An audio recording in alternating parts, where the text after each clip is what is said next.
पाकिस्तान में बैठे मंत्री, पूर्व मंत्री इसी पोस्ट का इस्तेमाल करते हैं और भारत को टारगेट करते हैं, भारत के प्रधानमंत्री को टारगेट करते हैं। आज मैं सवाल ये पूछ रही हूं कि ये तस्वीर दिखाकर ये शर्मनाक सियासत का समय है क्या?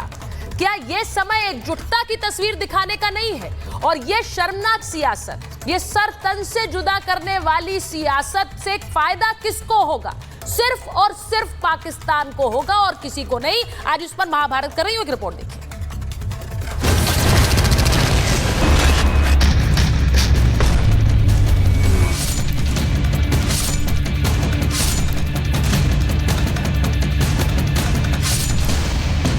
पाकिस्तान में मचा है हड़कंप। पाकिस्तानी सेना ने घुटने टेक दिए।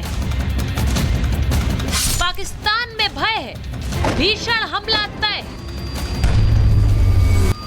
पाकिस्तान की सेना की इस वक्त की हालत वहां के वरिष्ठ पत्रकार हामिद मीर बता रहे हैं। वो बयां कर रहे हैं कि पाकिस्तान की सेना का मनोबल कितना गिरा हुआ है, कैसे उसने पहले ही घुटने टेक दिए। टैंक चलने के काबिल नहीं है, तो आप कह रहे हैं की मूवमेंट के लिए मेरे पास डीजल नहीं है। बेशक। ठीक है जी, इस तरह की बातें की थी। 20-25 सहाफियों को सामने बिठा के आप उनको कह रहे हैं कि पाकिस्तान आर्मी लड़ने के काबिल। इसका मतलब ऑडिटोरियम जहां पे वो कोर कमांडर्स कॉन्फ्रेंस होती है, वहां बैठ के आर्मी चीफ हमें एक कहानी सुना रहा है कि जी फौज इंडिया से लड़ने के काबिल नहीं, लिहाजा हम सुलह कर। पाकिस्तानी पत्रकार ने खुलासा तब किया जब खुद पाकिस्तानी सेना में विद्रोह की आंधी उठ रही है। सरहद पर तैनात जवान हो या पूर्व पाकिस्तानी सैनिक, एक सुर में कह रहे हैं मुनीर का समय खत्म हो गया है, जल्द से जल्द इस्तीफा दे मुनीर। इतना ही नहीं, मुनीर के अड़ियल रवैये से पाकिस्तानी सेना में 600 से 800 सैनिकों ने इस्तीफा दिया है। हजारों जवान जल्द से जल्द पाकिस्तानी सेना छोड़ना चाहते हैं। ये वो जवान है जिनके पास भारत की सीमा पर सुरक्षा की जिम्मेदारी है। एक तरफ हिंदुस्तान के पराक्रम के आगे पाकिस्तानी सेना घुटने टेकने को मजबूर है, तो दूसरी तरफ वहां के बड़े बड़े अधिकारी परिवार सहित देश छोड़कर भाग रहे हैं।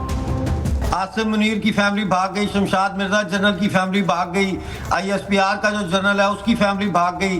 कल जो है वो भुट्टो, बिलावल भुट्टो की दोनों बहनें जो है वो भाग गई कनाडा। ये बयान सुनकर पाकिस्तानी आवाम में हड़कंप है। भारत का हमला बहुत भारी पड़ेगा। पाकिस्तान ये बात अच्छी तरह से जानता है, लेकिन देश में ही सरकार की छवि कमजोर करने की कोशिश क्यों की जा रही है? सबसे पहले ये तस्वीर देखिए। कांग्रेस ने सोशल मीडिया पर एक पोस्ट में लिखा, जिम्मेदारी के समय गायब, और पोस्ट कर दी बिना सिर वाली ये तस्वीर। लेकिन सबसे शर्मनाक बात तो ये थी कि कांग्रेस के इस पोस्ट को पाकिस्तान में उछाला जा रहा है। इस पोस्ट के जरिए भारत के खिलाफ जहर उगला जा रहा है। भारत के खिलाफ हमेशा जहर उगलने वाले पूर्व पाकिस्तानी मंत्री फवाद चौधरी ने पोस्ट को रीट्वीट कर पीएम मोदी के लिए अपशब्दों का प्रयोग किया, जिसके बाद बीजेपी ने आरोप लगाया कि कांग्रेस और पाकिस्तान की भाषा एक है।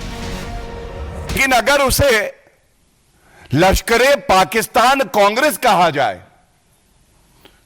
तो गलत नहीं होगा। सर तन से जुदा उनकी विचारधारा भी है और कांग्रेस पार्टी की विचारधारा भी है। वाहवाही लूटी जा रही है पाकिस्तान में राहुल गांधी द्वारा। जिस प्रकार से सर तन से जुदा करने की मानसिकता पाकिस्तान, उसके आतंकी और उसके कई सारे लोग, यूके की एम्बेसी में हमने देखा कि किस प्रकार का इशारा वहाँ के उनके एक ऑफिशियल ने किया था।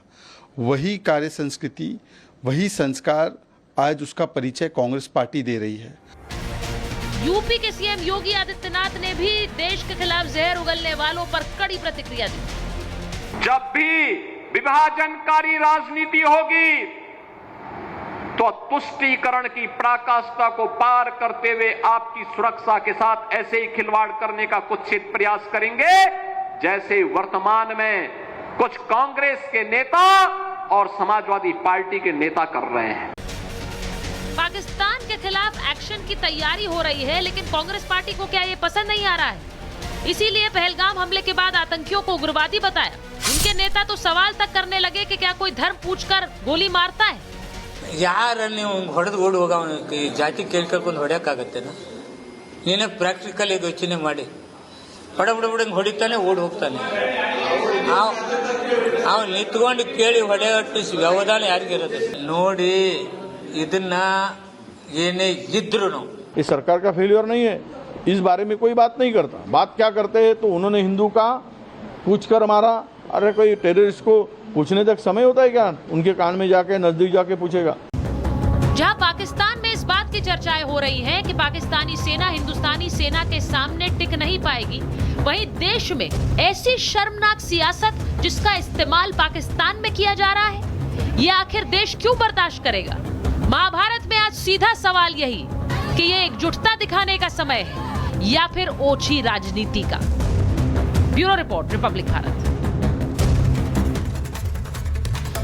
मेरे साथ महाभारत में जो मेहमान है परिचय आपसे करा देती हूँ। बीजेपी के राष्ट्रीय प्रवक्ता अजय आलोक जी हमारे साथ हैं, मेजर समरपाल तू स्टूडियो में है, वरिष्ठ पत्रकार अनंत विजय जी हमारे साथ जुड़ रहे हैं, राजकुमार भाटी जी राष्ट्रीय प्रवक्ता है समाजवादी पार्टी के, अजय वर्मा जी कांग्रेस के नेता है, विवेक श्रीवास्तव जी लेफ्ट के नेता है। बहुत बहुत स्वागत आप सभी का। मैं जानती हूँ एक ऐसा समय है जिसमें हम सबको एक भाषा एक बोली में बात करने की जरूरत है। मैं ये भी जानती हूँ कि एक ऐसा समय है जिसमें जिन्होंने अपनों को खोया उनके साथ संवेदना सबकी है।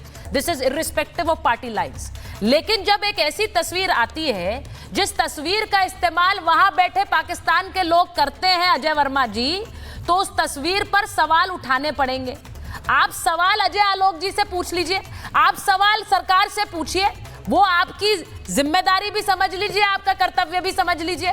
लेकिन ये जब तस्वीर आप डालते हैं अजय जी, आपकी पार्टी डालती है, तो उसके बाद पाकिस्तान में बैठे नेता इसका इस्तेमाल कर कर भारत का मजाक बनाते हैं। आपको स्वीकार है ये?